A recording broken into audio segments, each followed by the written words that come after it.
Muito bem, gente. Vamos continuar, né? Bom, na explanação anterior, eu estava falando que depois que o aluno estiver com a prova e ele tiver feito a prova, exorte, né? Peça para ele corrigir a prova e ver se está tudo certo, todas as questões e assim por diante. E não ter pressa de entregar a prova. E depois que ele entregar a prova, não devolver a prova para ele. Se ele quiser resolver alguma coisa, ou pior ainda, você viu que ele errou alguma coisa ou errou tudo e você leva a prova para ele de novo para fazer. Não faça isso, que é o que os jesuítas recomendavam.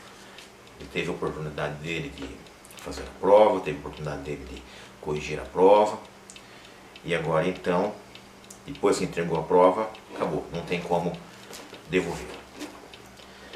Então,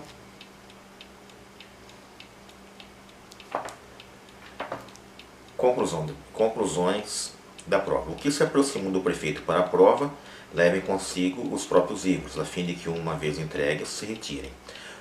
Logo da aula em silêncio, enquanto saem alguns, não mude os outros de lugar, mas termine a composição onde a começaram. Apresentação aos exames. Finalmente, quando se apresentarem para o exame oral, levem consigo os livros explicados durante o ano e sobre os quais vão de ser interrogados. Enquanto é examinado um, os demais prestam toda atenção. Não façam, porém, sinais aos outros, nem corrijam se não forem perguntados. Se vocês são da velha guarda como eu, vocês vão notar muitas práticas aqui que nós passamos por elas. E nós não sabíamos, né? Eu particularmente não sabia, mas testemunhei que eram muito eficientes, né? Então eu não sabia que essas práticas remontavam lá aos jesuítas, né? Eram práticas tradicionais lá dos jesuítas. Pelo menos eu tive uma escola pública lá pelos anos 70, 80, né? E ela era muito boa, por sinal, né? Aí, normas para a distribuição de prêmios. Além disso, desse também em todas as classes um prêmio ao aluno ou aos dois alunos que melhor houverem aprendido a doutrina cristã. Ninguém saia da aula nem fale com outrem dentro ou fora do ginásio. Se for necessário sair com licença, deixe-se tudo o que se houver escrito em mãos de quem estiver encarregado da aula.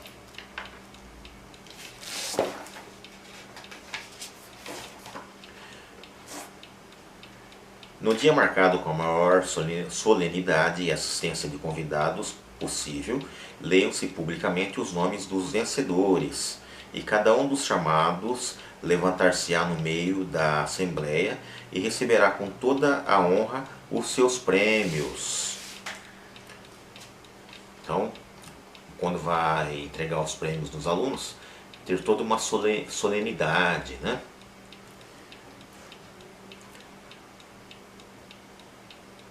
O leitor chamará um dos premiados mais ou menos com esta fórmula: para a maior glória e progresso das letras e de todos os alunos deste ginásio, mereceu o primeiro, o segundo e o terceiro prêmio em poesia latina, em poesia grega. Entregue então o prêmio ao vencedor, acompanhando-o geralmente com uma brevíssima estrofe adaptada à circunstância, e que, se possível, será logo entoada pelos cantores. Olha, era tão chique que, além das autoridades presentes à solenidade, também tinha alguns cantores que entoavam canções em homenagem aos que foram premiados. E, olha o interessante, se alguém transgredir essas normas ou cometer alguma fraude, a sua prova seja anulada.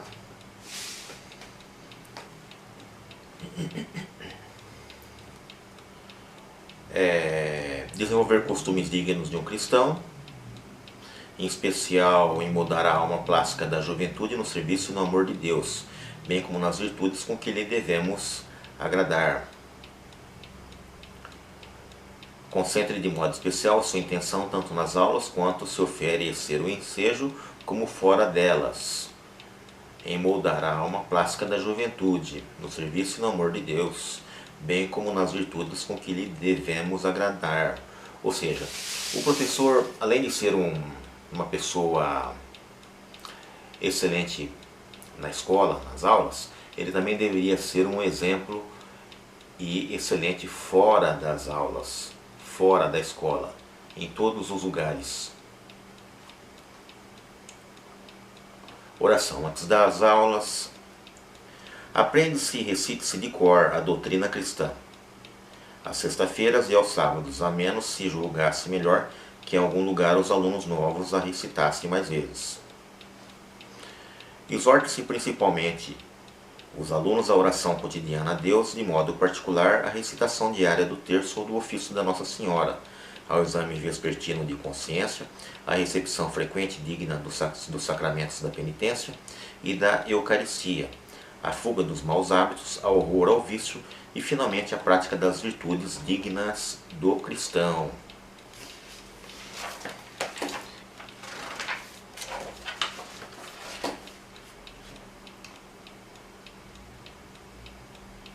Nas conversas particulares, inculque também as práticas de piedade, de modo, porém, que não pareça querer aliciar alguém a entrar na nossa ordem. Se encontrar alguém com esta inclinação, encaminhe-o para o professor. Olha, isso aqui foi escrito em 1600, por aí. Né? E, mesmo em 1600, os jesuítas achavam de caráter baixo a doutrinação dos alunos para que eles entrassem para a ordem dos jesuítas.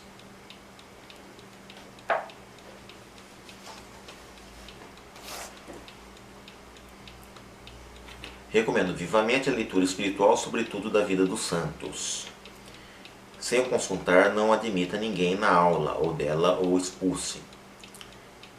Sem o consultar, né, que é o prefeito, né, não admita ninguém na aula ou dela ou expulse. Não comece a explicar livro algum, nem dispense ninguém dos exercícios escolares comuns. Exercício de memória. Os alunos recitem as lições aprendidas de cor, aos decuriões de cujo ofício falará abaixo na regra 36, a não ser que na retórica se prefira outro costume. Os decuriões recitem-nas ao decurião-chefe ou ao professor. Todos os dias o professor mande recitar alguns, quase sempre dos mais decidiosos e dos que chegaram atrasados. Chegaram tarde na aula, a fim de provar a fidelidade dos decuriões e manter a todos no cumprimento do dever. Ou seja, a recitação de memória era uma prática comum e eficiente, né? Utilizada até mesmo como castigo para alunos que se atrasavam. Alguns que da cátedra o recitem desde o princípio, não sem prêmio. Né? O que aqui está dizendo é que poderão escolher-se alguns que da cátedra o recitem desde o princípio, não sem prêmio. A cátedra aqui, no caso, era aquele tablado que tinha e onde eles subiam, né?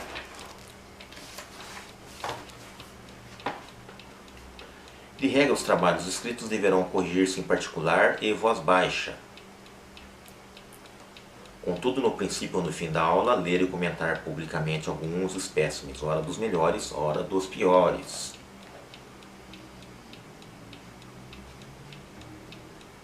Método de corrigir. Perguntar como se poderá emendar, mandar que os rivais corrijam publicamente o erro logo que o advertirem e indique a regra transgredida. Elogiar, enfim, tudo o que é perfeito. Muito bom. Os rivais seriam os êmulos, né? Que é a As explanações anteriores eu expliquei o que era.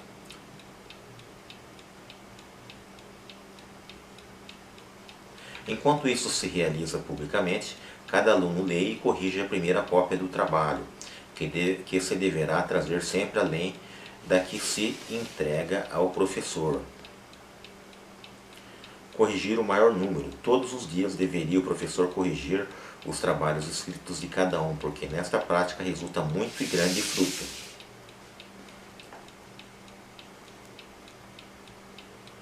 Repetindo. Todos os dias deveria o professor corrigir os trabalhos escritos de cada um, porque desta prática resulta muito e grande fruto. Se, porém, não permitir o número elevado dos alunos, corrija quantos puder, de modo que os omitidos num dia sejam chamados no seguinte. Para este fim, principalmente nos dias em que se deve trazer poesia, distribui alguns trabalhos para serem corrigidos pelos rivais. No intuito de facilitar esta distribuição, escreva cada qual no verso do trabalho, não só o próprio nome, senão também o do rival.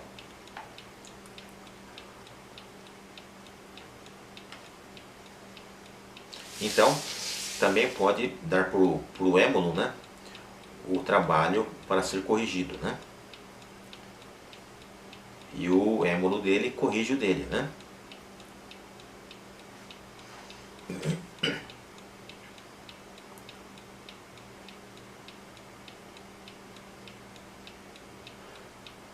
Outros corrijam-os o próprio professor de tarde enquanto se recita a lição de cor. Outros ainda em casa, se quiser.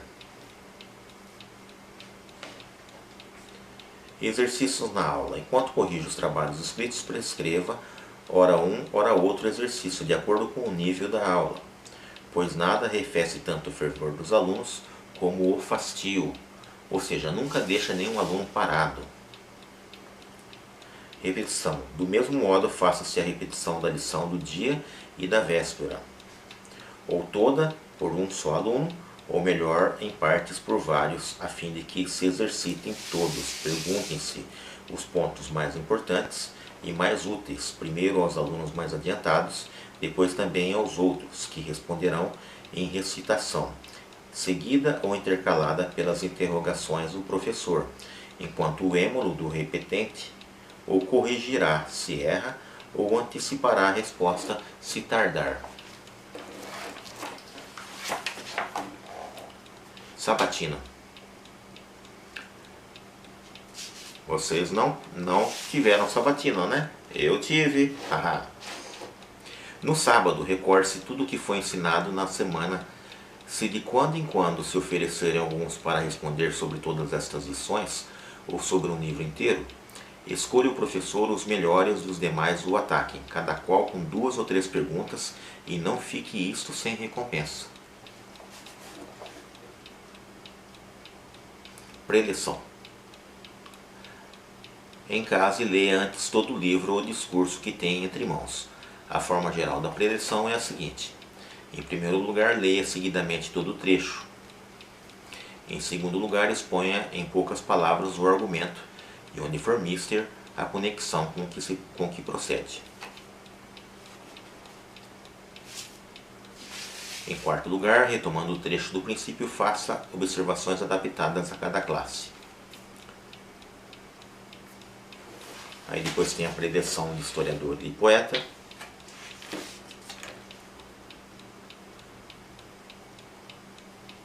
Algum ponto mais difícil repita-se por um ou mais dias, ou intercalem ou recapitulem pontos mais fáceis de outras partes da gramática.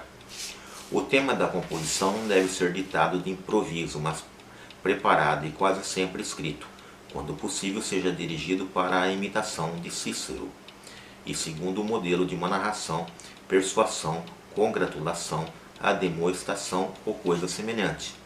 Novamente, Cícero sendo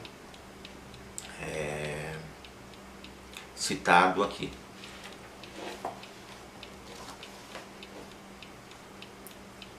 Desafio. O desafio, que poderá organizar-se ou por perguntas do professor e correção dos êmulos, ou por perguntas dos êmulos entre si, deve ser tido em grande conta. e posto em prática, sempre que o permitir o tempo, a fim de alimentar uma digna emulação, que é de grande estímulo para os estudos. Poderá bater-se um contra o ou grupo contra grupo.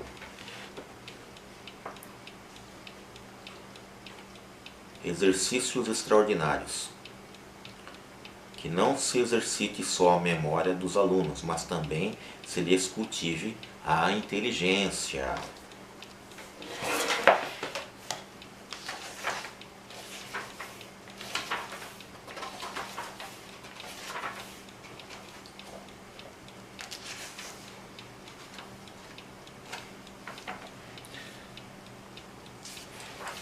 Então,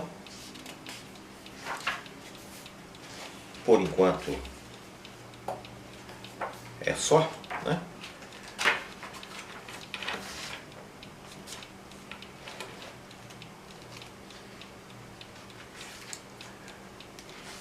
E na próxima aula eu pretendo terminar, mas deu para sentir a grandeza do Ratio Studiorum, o método pedagógico dos jesuítas. Relembrando, né, que eles faziam o Ratio Studiorum, mas o Ratio Studiorum não ficava parado no tempo. O Ratio Studiorum ele ia se modificando com o passar dos anos. Eles faziam, por exemplo, o Ratio Studiorum lá de 1600.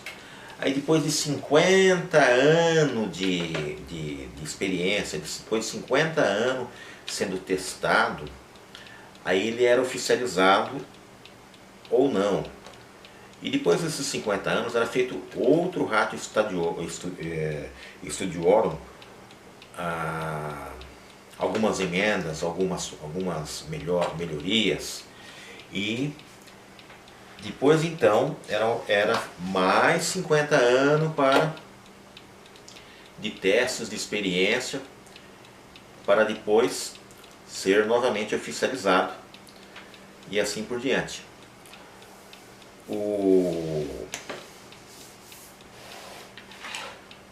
A riqueza do método pedagógico dos jesuítas é impressionante, mas eu fico me perguntando se hoje em dia poderia ser colocado em prática. Porque primeira vez que você colocasse um aluno para corrigir o caderno de outro aluno, no dia seguinte a mãe estaria lá proibindo você de fazer isso. E assim por diante.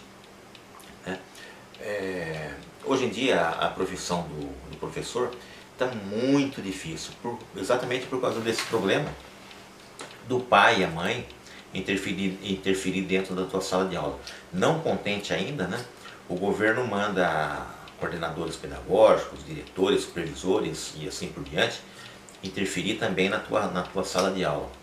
Se interferisse na tua sala de aula com inteligência, assim por diante, mas no meu entender, eles pegam e interferem com uma teoria socioconstrutivista. A mesma teoria socioconstrutivista que fazem 25 anos que não está dando certo no Brasil, e eles continuam tentando, mas agora com uma nova visão, né? O governo manda, aí ele finge que trabalha, aí o aluno finge que tira nota, o professor finge que dá nota para ele também, o professor finge que está ensinando, e o professor mente para o pai, falar que o filho está ótimo, está maravilhoso, e aí tudo é uma grande fraude. E se você denunciar isso aí, você é perseguido, porque você não pode falar a verdade. Você já pensou você falar a verdade para o pai do aluno? Né? Bom, de qualquer maneira, este é o vídeo que eu deixo para vocês. Não esqueça de dar joinha, não esqueça de divulgar o vídeo, não esqueça de se inscrever no canal, pôr o sininho para funcionar para novos vídeos, que vai ter mais vídeos sobre o método pedagógico dos jesuítas, e também logo vai ter vídeo sobre a arte de ler do Higgs.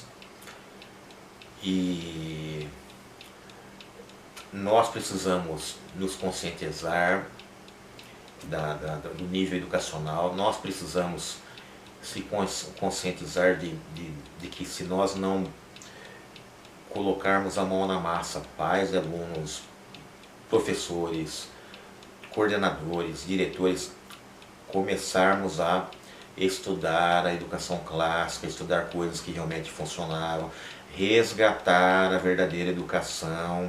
Se nós não fizermos isso e deixarmos esse povo comunista, globalista, ONU, Unesco dominar, vai ficar cada dia pior. Aí vai chegar o ponto que o Chesterton falava.